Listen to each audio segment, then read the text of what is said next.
कहानी की शुरुआत में हम मॉरिस नाम के एक शातिर चोर को देखते हैं जिसे बैंक से चोरी के केस में पुलिस ने पकड़कर उम्र भर की कैद के लिए दुनिया की सबसे सिक्योर जेल अल्काट्राज में कैद करने के लिए ले जा रहे होते हैं। अल्काट्राज एक ऐसी जेल है जिसे समंदर के बीच एक छोटे से आइलैंड पर बनाया गया है, यानी अगर कोई कैदी जेल तोड़कर बाहर भी आता है तब भी वो भाग नहीं सकता क्योंकि आगे उसका रास्ता पानी रोक लेता है। इसीलिए इस जेल को दुनिया का सबसे सिक्योर जेल का दर्जा हासिल था। यहाँ सिर्फ दुनिया के टॉप क्रिमिनल्स को रखा जाता, लेकिन जल्द ही इस जेल का रुतबा मिट्टी में मिलने वाला था क्योंकि अब इस जेल में एंट्री हो चुकी थी फ्रैंक मॉरिस नाम के एक शातिर चोर की, जो पहले भी कई बार जेल तोड़कर भाग चुका है। लेकिन इस बार मॉरिस थोड़ा घबरा गया क्योंकि ये जेल बहुत ही ज्यादा सिक्योर थी। मगर मॉरिस को यहाँ अपनी पूरी जिंदगी बिल्कुल भी नहीं बितानी थी। वो जल्द से जल्द इस जेल से भागना चाहता था। जेल में एंटर होते ही मॉरिस भाग जाने का सोचने लगा। मॉरिस को सर से पांव तक फुल चेकिंग करके उसे एक सेल में लॉक किया जाता है। एक गार्ड आकर मॉरिस से कहता है वेलकम टू अल्काट्राज, और यहाँ से होती है असली कहानी शुरू। तभी अचानक एक बेल बजती है और सभी सेल के गेट्स ऑटोमेटिकली खुल जाते हैं। अफसर कैदियों को बाहर बुलाते हैं। इस जेल का डिसिप्लिन भी बहुत सख्त है। कैदियों को साफ सफाई और अपने टाइम पर सेल में जाने के रूल्स को फॉलो करना होता है। सब एक जैसा यूनिफॉर्म पहनकर लाइन में ब्रेकफास्ट खाने आ जाते हैं। मॉरिस के सामने लिटमस नाम का एक कैदी होता है। मॉरिस पूछता है कि मुझे तो कांटा ही नहीं मिला, अब मैं नूडल्स कैसे खाऊंगा। लिटमस उसे कहता है अबे ये तेरा घर नहीं है, जो तुझे मिला है उसे चुपचाप खा ले। तभी वुल्फ नाम का एक खतरनाक कैदी मॉरिस को चढ़ाने लग जाता है। वुल्फ से जेल में हर एक कैदी तंग था। वो यहाँ हर एक कैदी पर अपनी मनमानी चलाता था और उस पर बलात्कार के ढेर सारे केस भी हैं। इस जेल में एक से बढ़कर एक खतरनाक कैदी रखे जाते हैं। यहाँ लिटमस मॉरिस से थोड़ा खाना मांगता है और इस दौरान मॉरिस उसे अपनी प्लेट दे देता है। जब मॉरिस टेबल के नीचे से देखता है तो उसे पता चलता है कि लिटमस खुद खाना नहीं खा रहा बल्कि वो चूहे को दे रहा है। रात को एक गार्ड मॉरिस को वार्डन के पास लेके जाता है। जब मॉरिस वार्डन के ऑफिस में पहुंचता है तो वार्डन मॉरिस से कहता है कि मैं जानता हूं कि तुम बहुत ही शार्प माइंड हो और बहुत इंटेलिजेंट भी हो, लेकिन वो सब यहाँ किस काम का, क्योंकि तुम्हारे जैसे यहाँ कितने आए और गए पर यहाँ से कोई बच नहीं पाया। यहाँ कैदी बहुत ही स्ट्रिक्ट रूल्स फॉलो करते हैं। 2 महीने में एक बार ही कोई तुमसे मिलने आ सकता है और वो भी तब अगर मेरा मूड अच्छा हो। वार्डन बहुत ही सख्त इंसान है जो जरा सी गलती पर भी कैदियों को बहुत ही स्ट्रिक्ट पनिशमेंट देता है। वार्डन कहता है यहाँ से भागने का सोचना भी मत, नहीं तो तुम्हारे टुकड़े टुकड़े कर दिए जाएंगे। जिस पर मॉरिस जवाब देता है नहीं सर, आपके होते हुए यहाँ से कौन भागने का सोच सकता है। लेकिन असल में पहले दिन से ही मॉरिस के दिमाग में यहाँ से भागने की प्लानिंग शुरू हो चुकी थी। इस दौरान मॉरिस मौका देखते ही वार्डन का नेल कटर चुरा लेता है, जो वैसे तो बहुत ही छोटी सी चीज थी, पर मॉरिस को पता था कि अल्काट्राज जैसे जेल में इस छोटे से नेल कटर से भी बहुत बड़ा काम लिया जा सकता है। मॉरिस वापस सेल में आते ही इस नेल कटर को बाइबल में छुपा देता है। अगले दिन बाथरूम में वुल्फ फिर मॉरिस को परेशान करने लगता है, पर इस बार मॉरिस उसे छोड़ने वाला नहीं था। अब मॉरिस अपना असली रूप दिखाता है और उसे पकड़कर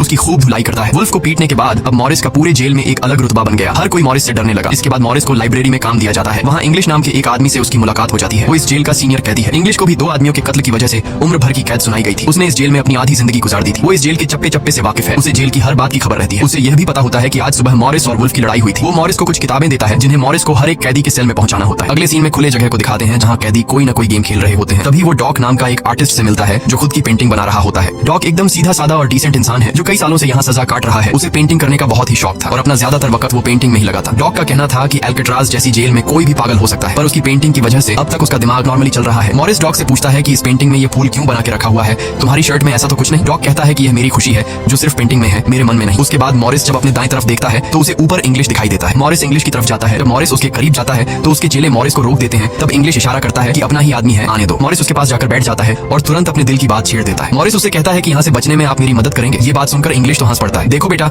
ये महज सिर्फ जेल नहीं है, ये हम सबकी कब्र है। यहाँ से निकलना है तो पहले हमें मरना पड़ेगा, तब जाके हमारी डेड बॉडी यहाँ से कब्रिस्तान तक पहुंच पाएगी। चलो मान भी लो कि तुम इन बड़ी दीवारों पर चढ़ भी गए और उसके बाद खतरनाक फोर्सेस को क्रॉस भी कर लिया और किसी जादुई शक्ति से तुम यहाँ के सैकड़ों गार्ड से बचकर जेल से बाहर भी निकल जाओ, तब भी यहाँ से भाग नहीं पाओगे क्योंकि आगे तुम्हारा रास्ता समुद्र रोक लेगा। इसलिए टाइम बर्बाद मत करो और चुपचाप सजा काट लो, कम से कम जिंदा तो बचे रहोगे। लेकिन मॉरिस अपने इरादे का पक्का था। वो हर हाल में इस जेल से भागना चाहता था। उस रात एक अफसर मॉरिस को बताता है कि तुम्हें कल से कारपेंट्री का काम दिया गया है, 1 घंटे का 50 सेंट्स दिहाड़ी भी दी जाएगी। मॉरिस फौरन इस काम के लिए राजी हुआ क्योंकि उसे लगा कि वहाँ उसे कोई ऐसा औजार मिल सकता है जिससे उसके भागने में काम आ सकता है। अगले दिन मॉरिस लिटमस से यहाँ से बचने का रास्ता पूछता है। लिटमस कहता है अरे ये तो बहुत ही आसान है, हर सेल में एक एयर वेंट होता है, उसके जरिए तुम छत पर पहुंच सकते हो, वहाँ से शायद तुम बच पाओ। और मॉरिस की बातों पर मुस्कुराते हुए वहाँ से चला जाता है। तब डॉक मॉरिस को खबरदार कर देता है कि वुल्फ तुम्हारी तरफ आ रहा है। तभी वुल्फ मॉरिस पर चाकू से वार करने आता है। मॉरिस अपना कोट हाथ में लपेट कर उसके साथ लड़ने लग जाता है। इतने में एक गार्ड उसे रोकने आता है तो वुल्फ गार्ड पर भी चाकू से वार कर देता है। अब मामला बिगड़ जाता है और वॉच टावर का गार्ड शूट करने लगता है। तब जाकर मॉरिस और वुल्फ लड़ना बंद करते हैं। मॉरिस को पता नहीं था कि वॉच टावर पर भी एक गार्ड है। वो अब एक एक करके इस जेल की हर बात को नोटिस करने लग जाता है। मॉरिस और वुल्फ को गार्ड्स डी ब्लॉक में ले जाते हैं जहाँ रात भर कैदियों को अंधेरे में रखकर टॉर्चर किया जाता है। ये एक ऐसा सेल था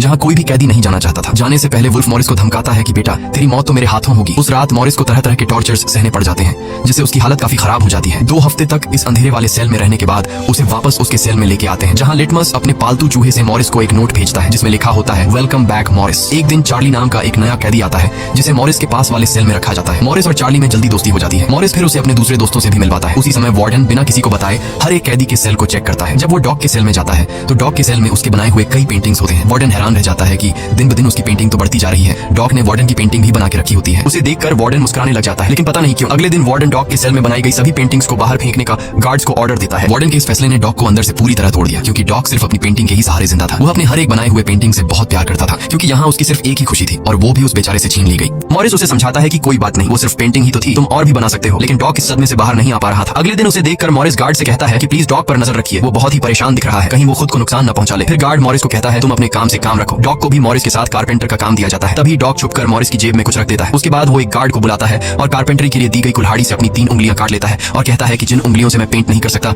उनकी मुझे जरूरत नहीं है। यह कहकर वो चिल्लाने लग जाता है। तब गार्ड उसे पकड़ कर ले जाते हैं। मॉरिस देखता है कि डॉग ने उसके कोट में वही फूल डाल दिया है जिससे उसने अपनी पेंटिंग बनाई थी। शायद वो मॉरिस को बताना चाहता है कि इन लोगों ने मेरी खुशी मुझसे छीन ली। मॉरिस डॉग की कटी हुई उंगलियां उठाकर एक डिब्बे में डालता है और गार्ड को देखकर कहता है कि जाओ अपने वार्डन को दे दो, वो इसे देखकर बहुत खुश होगा। अगले दिन मॉरिस अपने सेल में बैठा होता है। तभी वो देखता है कि एक कॉकरोच एयर वेंट के अंदर जा रहा है, जिससे उसे अंदाजा हो जाता है कि यहाँ से बाहर जाने का कोई रास्ता जरूर होगा। इतने में इंग्लिश आकर बताता है कि डॉग ने खुद की उंगलियां इसलिए काटी क्योंकि उसे पेंटिंग करने की परमिशन रद्द कर दी गई थी, इसीलिए उसने तंग होकर अपनी उंगलियां काट ली। यह जानकर मॉरिस को बहुत गुस्सा आता है। अगले दिन डाइनिंग हॉल में वार्डन मॉरिस से पूछता है कि तुम इस डॉग को इतना सपोर्ट क्यों कर रहे हो। वह कहता है ऐसा कुछ नहीं है। ये कहकर मॉरिस वापस टेबल पर जाकर बैठ जाता है। वहाँ उसकी मुलाकात 2 भाइयों जॉन और क्लैरेंस से होती है, पर मॉरिस उनसे ऐसे बात करता है जैसे वह उन्हें पहले से जानता हो। जॉन और क्लैरेंस दरअसल ये दोनों किसी और जेल में मॉरिस के गैंग में थे। जॉन को अब जेल से भागने का काम आसान लगने लगा क्योंकि ये दोनों भाई मॉरिस की तरह शार्प माइंड थे और अब ये तीनों जेल से भागने की प्लानिंग करने लगे। दोपहर को चार्ली की गर्लफ्रेंड उससे मिलने आती है। दूसरी तरफ इंग्लिश की बेटी उससे मिलने आई होती है। इंग्लिश अपनी बेटी को देखते ही उसकी आंखों में आंसू आ जाते हैं क्योंकि उसकी बेटी उसकी गैर मौजूदगी में काफी बड़ी हो चुकी थी और इंग्लिश को अपनी बेटी का बचपन न देख पाने का बहुत अफसोस था। दूसरी तरफ चार्ली को उसकी वाइफ बताती है कि तुम्हारी माँ बहुत बीमार है और डॉक्टर कहते हैं कि वह 1-2 महीनों से ज्यादा नहीं बच पाएंगे। ये बात सुनकर अब चार्ली भी अल्काट्राज से भागने का सोचने लगता है और इतने में गार्ड आकर कहता है कि बात करने का समय खत्म हो चुका है। अब चार्ली बहुत परेशान होता है। वह उस रात मॉरिस से कहता है कि अगर तुम यहाँ से भागने का प्लान बनाओ तो मुझे भी शामिल कर लेना। अगले दिन मॉरिस, चार्ली, जॉन और क्लैरेंस की मीटिंग होती है। तब मॉरिस उन्हें बताता है कि हर सेल का एयर वेंट ऊपर छत पर खुलता है और दूसरी बात ये कि ये जगह खारे पानी से भरे समुद्र के बीच है जिसकी वजह से दीवारें कमजोर हो गई हैं। मेरे पास एक नेल कटर है और मैंने खुदाई पहले से शुरू भी कर दी है। अगर मैं थोड़ा थोड़ा करके खोदूं और एक छोटा सा टनल बनाकर छत पर पहुंच जाऊं तो इस जगह की जांच करने के बाद पता चल जाएगा कि यहाँ से कैसे भागा जा सकता है। जॉन पूछता है कि रात को अगर गार्ड्स को पता चल गया कि तुम अपने सेल में नहीं हो तो उन्हें शक नहीं होगा क्या। तभी क्लैरेंस बताता है कि इस मसले का हल मेरे पास है। वो कहता है कि यहाँ मेरे पहचान का एक बार्बर है जो कैदियों के बाल काटता है। वह हमें बाल सप्लाई कर सकता है और उसे यूज करके हम एक डमी हेड बनाकर उसे बेड पर लिटा देंगे, जिसके बाद अगर हम दीवार की सुरंग से निकलकर ऊपर छत पर भी होंगे तब गार्ड्स को शक नहीं होगा क्योंकि हमारे सेल के बेड पर नकली सिर रखे होंगे। पर बात अभी भी वहीं अटकी हुई थी कि जेल से तो निकल जाएंगे लेकिन समुद्र का पानी कैसे पार करेंगे। मॉरिस जॉन से कहता है देखो इसमें मुझे तुम्हारी मदद की जरूरत पड़ेगी। तुम तो क्लोजिंग डिपार्टमेंट में काम करते हो, वहाँ तुम्हें उन पुलिस अफसरों के लिए बनाए गए रेनकोट्स मिल जाएंगे, तो तुम कुछ रेनकोट्स चुरा कर मुझे दे देना। हम उसे एक ट्यूब बोट और लाइफ जैकेट बनाकर समुद्र को पार कर सकते हैं। यहाँ चार्ली कहता है भाई मुझे भी कोई काम दो, मैं भी तुम लोगों की मदद करना चाहता हूँ। मॉरिस चार्ली से कहता है कि जब मैं वेंटिलेशन की जाली खोदूं तो तुम पहरा देना ताकि कोई गार्ड हमें देख ना ले, और जब तुम खोदोगे तब मैं पहरा दूंगा। मॉरिस का प्लान सभी को पसंद आता है और उसी रात में काम शुरू कर देते हैं। लेकिन दीवार खोदने के लिए नेल कटर बहुत छोटा था जिसे चलाने में मॉरिस को बहुत जोर लगाना पड़ता और मॉरिस को दीवार खोदने में काफी मुश्किल हो रही थी। उसके हाथ में कहीं छोटी भी आई लेकिन वो धीरे धीरे उस होल को खोदने लगता है। अगले दिन वो खाने के टेबल पर अपने दोस्तों से कहता है कि मुझे खुदाई के लिए एक बड़े औजार की जरूरत है, नेल कटर से दीवार खरीदना बहुत मुश्किल हो रहा है। तभी मॉरिस ने अपने हाथ में चम्मच को देखते हुए उसके दिमाग में एक आइडिया आया। वो जानबूझकर चम्मच को अपने जूते पर घिसकर उसे गंदा कर देता है। उसके बाद मॉरिस ने गार्ड को बुलाया और कहा कि ये चम्मच गंदा है, मुझे दूसरा चम्मच दो। बाकी लोगों ने भी गार्ड से उनका चम्मच बदलने की रिक्वेस्ट की। गार्ड को इसमें कोई गड़बड़ नहीं लगी और उसने फौरन चम्मच बदलने की इजाजत दे दी, जिसके बाद वह सीधा टेबल की तरफ बढ़ता है जहाँ एक और सिक्योरिटी गार्ड सीट पर बैठा होता है। पर जैसे ही वह टेबल पर रखे हुए चम्मच बदलने लगता है तो जॉन ने वहाँ मौजूद गार्ड को बातों में उलझा लिया, जिसका फायदा उठाते हुए मॉरिस ने एक के बजाय 2 चम्मच उठा लिए और एक को जेब में छुपाकर रख दिया, जिसके बाद वह सीधा अपने सेल में चला जाता है।